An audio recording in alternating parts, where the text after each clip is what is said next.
అందరికీ నమస్కారం. ఇవాళ మనతో ప్రముఖ ఆస్ట్రాలజర్ జ్యోతిష్య పండితులు మాడుగుల శివప్రసాద్ గారు మనతో ఉన్నారు. జూన్ నెలలో ఏ రాశుల వారికి ఎలా ఉంటుందో ఒకసారి ఆయన మాటలను తెలుసుకుందాం. గురుగారు నమస్కారం. ఆశీర్వచనం నాయన. గురుగారు, జూన్ నెలలో ఒకసారి రాశి ఫలాల గురించి ఒకసారి కాస్త వివరించండి గురుగారు. శ్రీ మహాగణాధిపతయే నమః. ఐం మహాసరస్వత్యే నమః. శ్రీ లలితాంబికాదేవియే నమః. రాశి ఫలాల కార్యక్రమంలో భాగంగా జూన్ 1వ తేదీ నుండి నెలాఖరు వరకు 12 రాసుల వాళ్లకు కూడా ఎలా ఉంటుంది, ఏమిటి, ఏమి మేలు జరుగుతుంది, ఏమేమి పనులు చేసుకోవచ్చు అనేటువంటి విధి విధానాలు ప్రతి నెల చెప్పుకున్నట్టుగానే ప్రతి మాసము తెలుసుకునేట్టుగానే ఈసారి కూడా తెలియజేయటం అనేటువంటిది జరుగుతూ ఉన్నది. అయితే మామూలుగా కొంతమందికి మిశ్రమ ఫలితాలు కానీ కొన్ని రాసుల వాళ్లకు చాలా బాగుంది అని కానీ చెబుతూ ఉంటాం ఆయా గ్రహస్థితుల యొక్క దృష్ట్యా.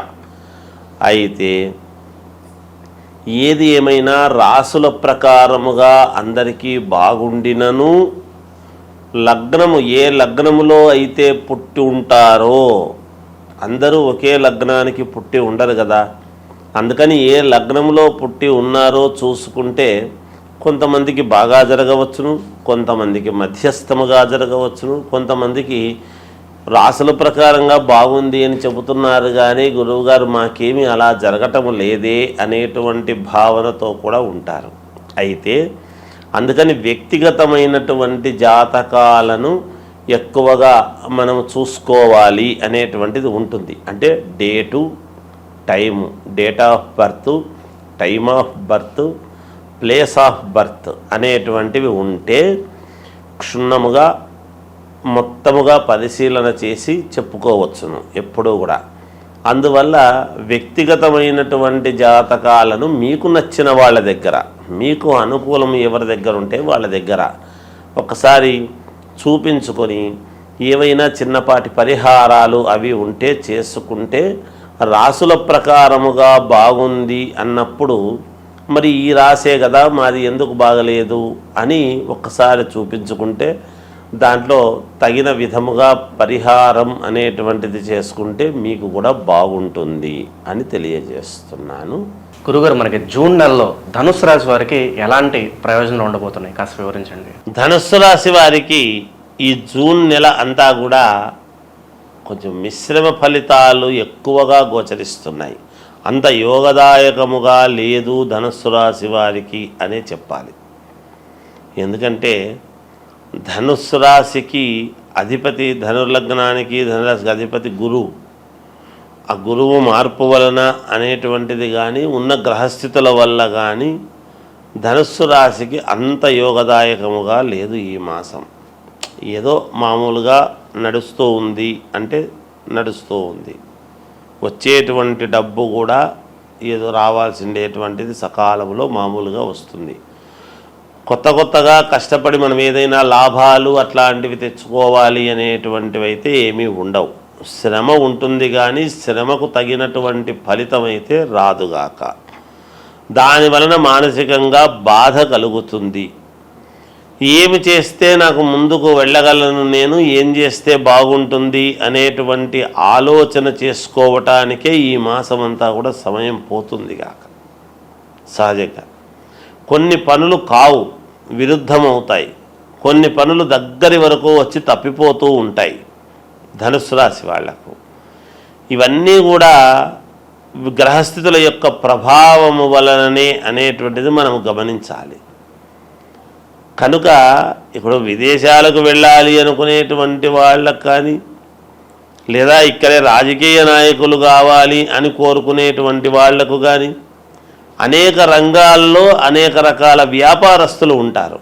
వాళ్ళందరికీ కానీ ఒకటే వ్యాపారమే ఉండదు కదా, ఒక్కొక్కరు ఒక్కొక్క రకమైనటువంటి వ్యాపారాలు చేస్తుంటారు కదా. మరి ఆయా రంగాలలో ఉండేటువంటి వాళ్లకు ఎవ్వరికైనా సరే ఈసారి ధనుస్సు రాశి మాది అని అనుకున్నటువంటి వాళ్లకు ఎంతో కొంత నష్టము, ఇబ్బంది అనేటువంటిదైతే ఉన్నది. అది కొంచెము జాగ్రత్తగా వాళ్ళు వ్యక్తిగతమైనటువంటి జాతకాలు చూసుకొని పరిహారం చేసుకుంటే యోగం వైపు నడక ఉంటుంది వీళ్ళది. కొన్ని ఇబ్బందులు కలుగుతాయి సహజంగా, వ్యాపారంలో చిన్నపాటి ఇబ్బందులు, రావాల్సినటువంటి ధనము 10 సార్లు తిరిగినా రాకపోవటము, లేదా ఎక్కువ ఇచ్చేటువంటి వాడు తక్కువగా మాసం ఇస్తాను అనేటువంటి విషయం అనిపించుకునేటువంటి విధానముగా కానీ ఇలా ఉండబోతున్నది ధనుస్సు రాశి వాళ్ళది. కాబట్టి ధనుస్సు రాశి వాళ్ళది అంత యోగదాయకముగా ఈ మాసము లేదు అనే చెప్పాలి. శుభకార్యాలకు సంబంధించినటువంటి విషయాలు వాయిదా పడడం కానీ, కోర్టుకు సంబంధించినటువంటి విషయాలు వాయిదా పడడం కానీ ఇలాంటివన్నీ కూడా ఉంటాయి. అలాంటప్పుడు ఎట్లా ఏం చేస్తే బాగుంటుంది అంటే గురువు ఆరాధన. గురువు అంటే ఏమిటి? దత్తాత్రేయ స్వామి అనేటువంటిది ఉంది. దత్తాత్రేయ స్వామిని ఆరాధించాలి వీళ్ళు. ఎక్కువగా ఎంత ఆరాధిస్తే అంత మంచిది వీళ్లకు. వీళ్ళు ముందుకు వెళ్ళటానికి అది దోహదపడుతుందని తెలియజేస్తున్నాను. ప్రమాదాలు ఏమైనా జరిగే అవకాశం ఉన్నాయి ఈ రాశి వారికి? ఈ ప్రమాదాలు అనేటువంటివి ఏమీ ఎక్కువగా లేవు, కానీ ఏదైనా ప్రయాణాలు చేసేటప్పుడు మాత్రము కొంచెము జాగ్రత్త వహిస్తే మంచిదే, తప్పేమీ లేదు కదా. ఎవరైనా ప్రయాణం చేస్తున్నప్పుడు జాగ్రత్తగా వెళ్ళండి అనే చెప్తాం. కనుక ధనుసు రాశి వాళ్ళు కూడా కొంచెం ప్రయాణాలు చేసేటప్పుడు జాగ్రత్తగా చేస్తే యోగదాయకంగా ఉంటుంది. జయోస్తు. గురుగారు, మనకి పంచగ్రహ కూటమి అంటే ఏంటి? మనకి ఏ రాశుల వారికి ఈ పంచగ్రహ కూటమి ప్రభావం అనేది పడుతుంది? అలాగే వీళ్ళకి కలిసి రావాలంటే ఏ పరిహారాలు చేసుకుంటే మంచిది? కాస్త వివరించండి గురుగారు. పంచగ్రహ కూటమి అనేటువంటిది 6వ తారీఖు మనకు 6వ నెల అంటే జూన్లో వస్తూ ఉన్నది. గురువారం నాడు వచ్చినది. అయితే ఈ పంచగ్రహ కూటమి అనేటువంటిది గతములో కూడా ఒకసారి 2013 ఆ సమయంలో వచ్చింది అనేటువంటిది ఉన్నది. ఈ షష్ఠగ్రహ కూటమి అనేటువంటిది, పంచగ్రహ కూటమి అనేటువంటివి ఈ కూటములో అనేటువంటి వచ్చినప్పుడు ఏమవుతుంది అంటే, బలమైనటువంటి గ్రహాలు ఎప్పుడైతే ఒక చోట ఒకే రాశిలో కలుస్తాయో ఆ ప్రభావము ఎవరెవరి మీద ఉంటుంది, మంచి ప్రభావం ఉంటుందా, చెడు ప్రభావము ఉంటుందా అనేటువంటిది ఉంటాయి. అటు ఉంటాయి, ఇటు ఉంటుంది గాక. కొన్ని రాశులకు కొన్ని గ్రహాలు వేములో పడ్డప్పుడు ఆ వ్యతిరేక ఫలితాలు అనేటువంటివి చూపిస్తాయి. అంటే ఇబ్బందులు కలిగినప్పుడు ఇబ్బందులు చూపిస్తాయి. సవ్యమైనటువంటి చోట మిత్రుడి స్థానములోనూ అనుకూలమైనటువంటి స్థానంలో ఉన్నప్పుడు అనుకూలవంతమైనటువంటి చూపిస్తాయి. అవి ఏ గ్రహాలు అనేటువంటిది ఒక్కసారి మనం ఆలోచన చేసుకోవాలి. ఏమిటి అంటే, రవిచంద్రులు కాలగమనానికి 2 అనుకూలమైనటువంటివి. ఉదయము మామూలుగా సూర్యుడి యొక్క ప్రభావము, రాత్రికి చంద్రుడి ప్రభావము. ఈ 2 కాలాన్ని నిర్ణయించేటువంటివి. కాబట్టి ఈ 2 గ్రహాలు ఒక చోట ఉంటే బుధ ఆదిత్య యోగం అనేటువంటిది మన అందులో బుధుడు కూడా ఉన్నాడు. రవి బుధులు ఉండేటువంటి దాని వలన బుధాదిత్య యోగం అనేటువంటిది కూడా ఉన్నది. అలాగే శుక్రుడు అక్కడే ఉన్నాడు, గురువు అక్కడే ఉన్నాడు. మొన్ననే 1వ తారీఖు వృషభంలోకి గురువు వచ్చినటువంటి సంగతి కూడా అందరికీ తెలిసిండేటువంటిదే. అందువలన ఇవి 5 గ్రహాలు అంటే గురువు, శుక్రుడు, బుధుడు, రవి, చంద్రుడు. ఈ 5 గ్రహాలు ఒకే చోట ఉండేటువంటి దాని వలన కొన్ని రాశులకు మహాద్భుతమైనటువంటి యోగం అని ఉన్నది. ఈ గ్రహాలు యోగాన్నిచ్చేటువంటి వాళ్ళ రాశులు ఏవేవి అని మనం ఒక్కసారి గనక చూసుకున్నట్టయితే, మేషరాశి వాళ్లకు మహాద్భుతముగా ఉండబోతున్నది, కర్కాటక రాశి వాళ్లకు మహాద్భుతముగా ఉండబోతున్నది, కన్యారాశి వాళ్లకు మహాయోగవంతముగా ఉండబోతూ ఉన్నది, వృశ్చిక రాశి వాళ్లకు చాలా అంటే చాలా బాగుండబోతున్నది. అలాగే మామూలుగా మకర రాశి వాళ్లకు కూడా చాలా బాగా ఉండబోతున్నది. ఇక కుంభరాశి వాళ్లకు కూడా కొంతవరకు బాగానే ఉంటుంది. అయితే ఇందులో ఇప్పుడు నేను చెప్పని గ్రహాలు ఉంటాయి కదా, ఇవి కొంచెము చిన్న ఇబ్బందికరమైనటువంటి పరిస్థితి. ఏమిటయ్యా అవి అంటే, అసలు ఎక్కడైతే ఉన్నాయో స్థానములో అన్నీ బరువైనటువంటివి ఏవైతే ఉన్నాయో వృషభ రాశికి సమస్యే. ఒక చోట కూటమి అని ఏర్పాటు చేసినప్పుడు, ఒకే చోట ఉన్నప్పుడు అక్కడ వృషభ రాశికి ఇబ్బంది, మిథున రాశి వాళ్లకు కొంత ఇబ్బందే, కొంచెము సింహరాశి వాళ్లకు కొంత ఇబ్బంది, అలాగే తులారాశి వాళ్లకు ఇబ్బంది, ధనుస్సు రాశి వాళ్లకు మరీ ఇబ్బంది. వీటి వలన ఏమిటి, ధనుస్సు రాశి వాళ్లకు ఇంకోటి కూడా ఉంది. దీంట్లో ఒక చిన్న ఇది చెప్పుకోవాలి మనం.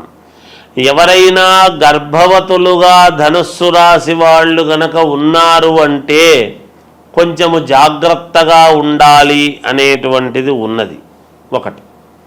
అలాగే మీనరాశి వాళ్ళది ఇబ్బంది ఏమీ లేదు, చిన్నపాటి ఇది ఉంటుంది దానికి.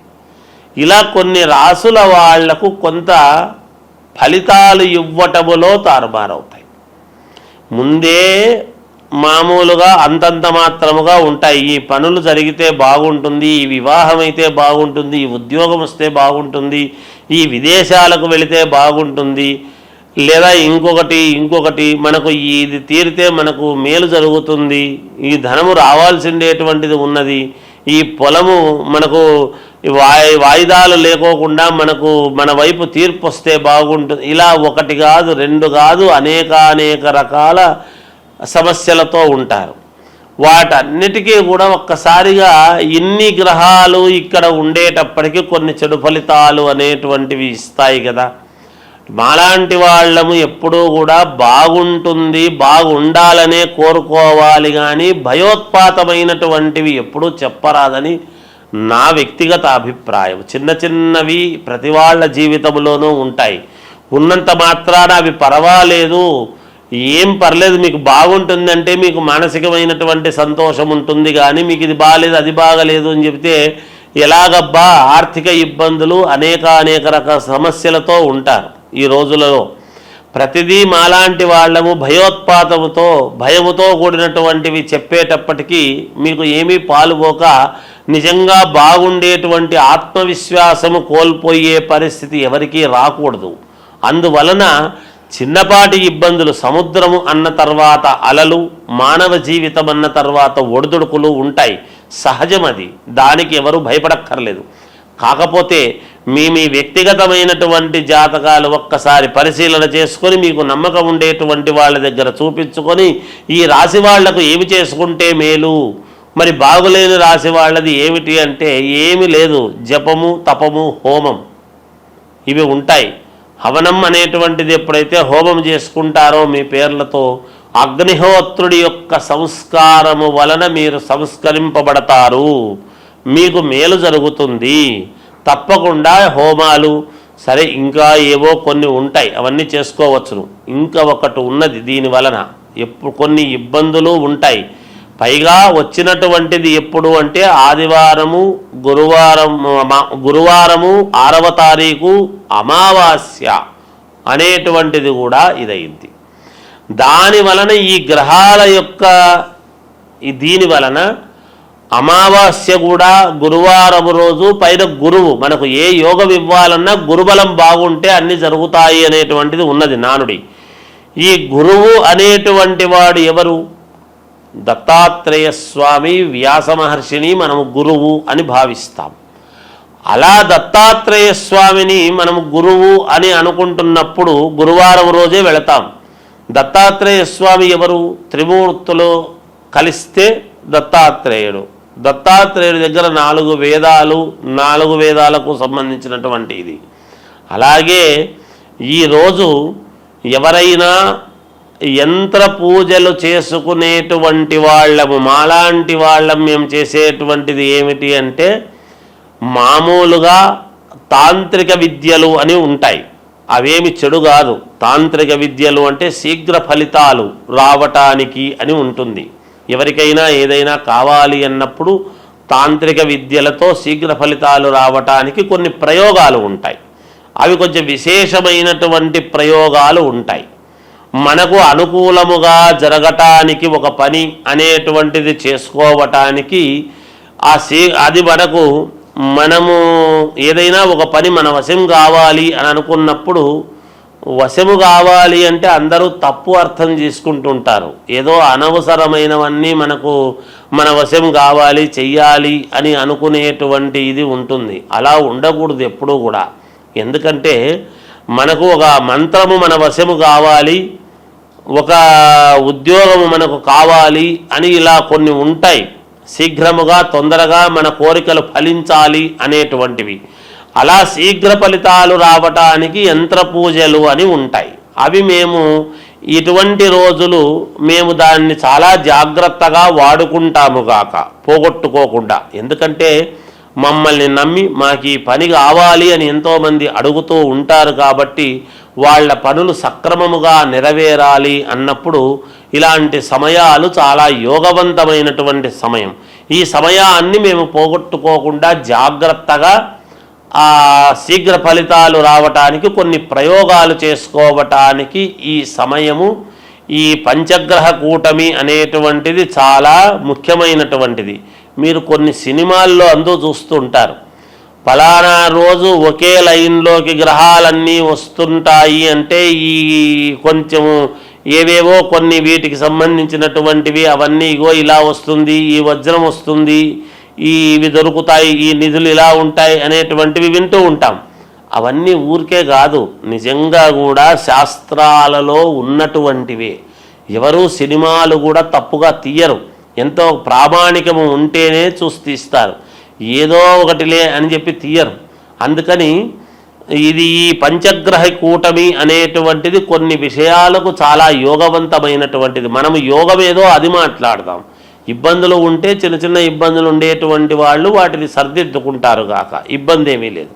కనుక ఈ శీఘ్ర ఫలితాల కోసం చేసేటువంటి దానికి కూడా ఇది పనికి వస్తుంది.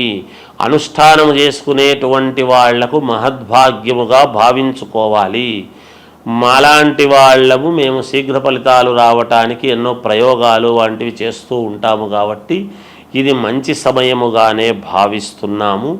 వ్యక్తిగతమైనటువంటి ఈ రాసులు ఇబ్బందులు ఉండేటువంటి వాళ్ళు మీకు తగినటువంటి వాళ్ళ దగ్గర ఒక్కసారి మీ జాతకము చూపించుకొని దానికి తగ్గట్టుగా జపము పరిహారము చేసుకొని హోమ కార్యక్రమాలు అవి చేసుకోండి. ఎవరైనా ఏదైనా ఉంటే అడగండి, తెలియజేస్తాము గాక. జయోస్తు. పంచగ్రహ కూటమి గురించి చాలా చక్కగా వివరించారు గురుగారు. అలాగే దీని ప్రభావం ఏ రాశుల వారి మీద ఉంటుందో కూడా తెలియజేసినందుకు మాకు ధన్యవాదాలు. జయోస్తు.